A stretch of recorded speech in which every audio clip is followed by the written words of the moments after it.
মহান বিজয় দিবস উপলক্ষে একতা বয়েজ ক্লাবের উদ্যোগে পুরস্কার বিতরণ ও আলোচনা সভা অনুষ্ঠিত হয়েছে। সোমবার রাতে ফিরিঙ্গিবাজার বংশাল রোড একতা বয়েজ ক্লাবের মাঠে অনুষ্ঠিত হয়।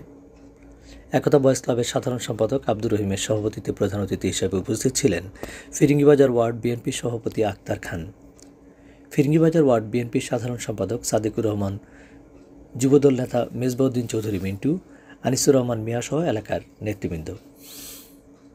এ সময় বক্তারা মুক্তিযুদ্ধ পরবর্তী শেখ মুজিব সরকারের সমালোচনা করে বলেন, যে গণতন্ত্রের জন্য দেশের মানুষ মুক্তিযুদ্ধ করেছিল, স্বাধীনতা পরবর্তী আওয়ামী লীগ সরকার গণতন্ত্রের আশা আকাঙ্ক্ষাকে গলা টিপে হত্যা করে একদলীয় রাষ্ট্র কায়েম করেছিল।